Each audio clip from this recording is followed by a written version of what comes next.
file, another way is to launch Premiere Pro. When you do that, you'll come to a welcome screen. If you haven't worked in Premiere Pro before, this screen will be relatively blank. If you've used it before, then you'll have some projects listed here under Recent Projects. To open one of the projects for this course, you just go to Open Project and then navigate to the Projects folder within the exercise files. Inside of your project is a General Assets folder here at the top and specific exercise files down below. For this course, you'll only have exercise files for chapters 4 and 5. To follow along, you just need to go to the bin that matches the chapter that you're working in. So if you're in the 5th movie in chapter 4, you just...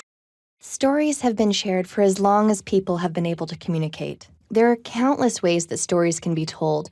The oldest forms are oral, with people telling a narrative as others listen. This can be as simple as recounting the day's events, or as layered as a legend passed from generation to generation. Other stories are visual, from the very oldest cave paintings to the artwork displayed throughout the museums of the world to your child's crayon drawings on the refrigerator.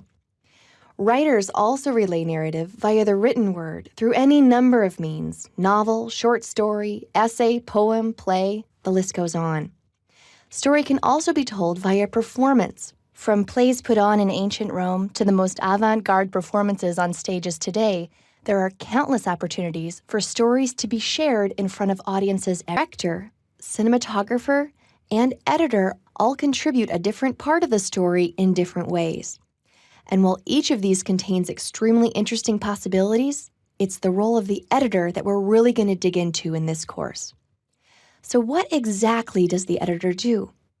Well, at the very least, an editor's job is to assemble raw materials together to tell the story. Without the editor, there would just be a mountain of footage with nothing to hold it together. But an editor does so much more. We must also use proper judgment when searching for the best shots, often when a scene was shot many, many times from different camera angles. As we will learn, each shot contains a different meaning, a different emotion, and thus a different result. We must know when to use the long shot to provide context and relationships.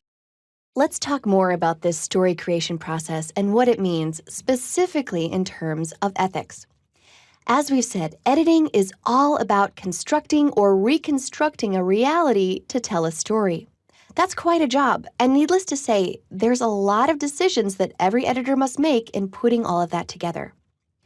When you're editing a scripted program, you obviously want to make the best decisions to tell the story, but there aren't too many major issues that you run into with changing things and asserting your own creative license. Often the ways editors choose to adjust or embellish the story can bring better clarity and deeper meaning to the scene at hand. Certainly you want to adhere to the vision of the piece, but the ethical consideration treated to a large selection of camera angles that help bring incredible energy to the scene. Notice how many of the cut points happen on rotating actions, which are a more exaggerated type of motion than the more subtle, straight movements. By cutting on these more dramatic moments of action, the edits are... Then we cut to the close-up and then back out to the wide shot. All right, I'm going to play over this. Okay, if I pull up the source shot here, you can see that the entire action was filmed from the wide shot, and then the same thing with the close-up, all right, and then back to the wide shot. But it's when you find a common moment between the shots, for example, when her foot contacts the ball, and place your edit at that moment, that the edit is, sort of hidden. The motion is the through line between the edit, and so the viewer doesn't perceive the edit as much. All right, there's lots of examples of this. Here we have a football player, and let me just play over these 3 shots. H+ Sport only has 5 grams. Okay, so as he backs up, we cut, and as he raises his arm to throw, we cut there as well, hiding the edit. It also works on more subtle movements. If I come to this sequence, and here we have the boss that is about to put his hands in his pocket, so he starts the motion in this shot, and then finishes the motion in this shot. Let me play over that. Okay, so you can see that something as subtle as just shifting one's weight really does help hide the edit as well. So whether subtle or something with a lot more movement, cutting on action is an ideal way to hide the edit. When you need it most. So I like it because as the long jumper is moving across the video frame from right to left, we have the wipe moving across the video frame right to left, okay? So a very basic one there. I'm going to come to this one here, and let me play this. Sport. Natural re. Okay, so this is a gradient wipe. So as he is jumping down, we get to the close-up, and then we have a softer wipe him off, and then wipe the logo on, okay? And then we get to our final product shot, okay? So a little bit of a softer variety there.